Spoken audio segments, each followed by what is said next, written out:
Good evening. Good evening. First, I want to say that we, the volunteers, do appreciate the budget changes that allowed for more staff at Paulding Animal Control and the beginning of the spay-neuter project. I have to tell you that tonight. However, we have another urgent concern at Paulding Animal Control that has compelled me to stand before you tonight. Because while more staff is wonderful, and spay-neuter too, if they get sick and are killed, then it doesn't help them at all.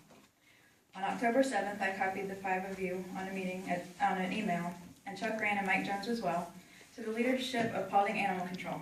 In this email, I addressed my concerns regarding the current policy of handling sick pets, specifically cats with upper respiratory infections and dogs with kennel cough. These are very common yet easily treatable illnesses that occur in animal shelters. I provided better solutions, which are also usual rescue practices. Currently, the policy at Paulding is that these pets are removed before the vet arrives or they're killed.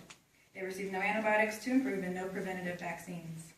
You all were copied on the response to my email from Angel Holmes stating that the county vet has said that pets cannot be treated because there's one ventilation system in the shelter, and that would spread contagion and more pets would get sick, and how no sick bay could be established until a new or renovated shelter was provided. However, removing the cats has not slowed the spread of illness. More cats and kittens are sick each week, and they're either killed without treatment or the volunteers scramble to find adopters, fosters, and rescues. 6 one week, 13 the next, 9 another, more and more sick cats and kittens. Some we've been able to save. They've gone to foster homes to recover. Many fosters have other pets and single ventilation homes, yet they're able to treat and save. They've taken Paulding pets into their homes and rescues. They've paid for their care, driven them to doctor's appointments, and championed them nationwide. Our cats are all over the nation. Because the county would not care for them, the public did. So much for the irresponsible public. Please note that I'm not using the word euthanasia. I'm specifically saying killed.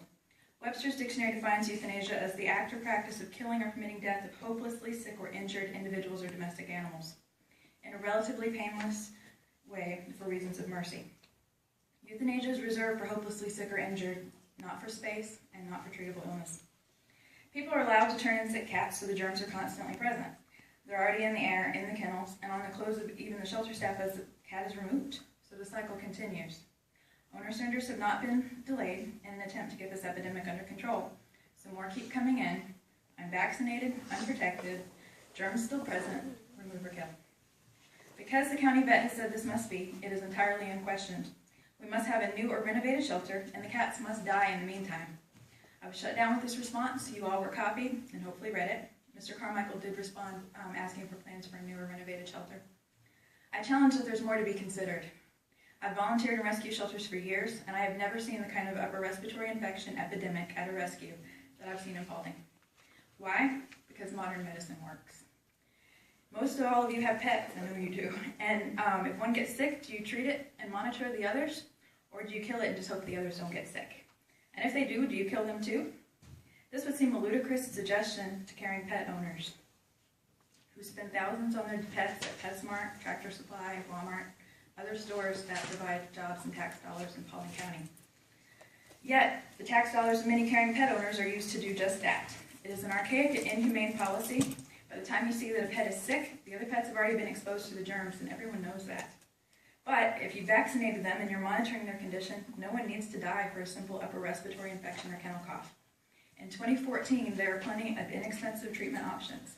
The county's already buying the sodium pentobarbital to kill, $1,500 a year worth.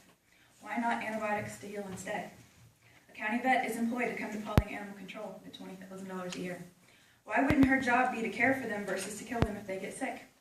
So I created a petition detailing my ideas and asking Paulding to stop killing treatable pets and provide medical care. Astonishingly, I was not alone in my thoughts. Nearly 800 people have signed the petition already. I think you all got emails on that issue. It's been said that insanity is doing the same thing over and over and expecting a different result. It's painfully apparent that the current policy does not work, or else we wouldn't keep having sick cats. Regardless of whose idea it was, to continue to repeat this policy month after month with clear evidence that it is not working and it does nothing to stop infection is insanity. A new or renovated shelter will be wonderful, and I'm excited to see it. But what about until then? What about the cats that are sick now, the ones that will be sick next week? Winter is coming, and that brings kennel cough. What about the dogs that get sick in the meantime? Denied medicine, denied a preventative vaccine, and killed in the shelter where the germs were obtained and funded by our tax dollars. I'm here to ask you to stop using the tax dollars to fund inhumane insanity and start treating the homeless pets in Paulding County.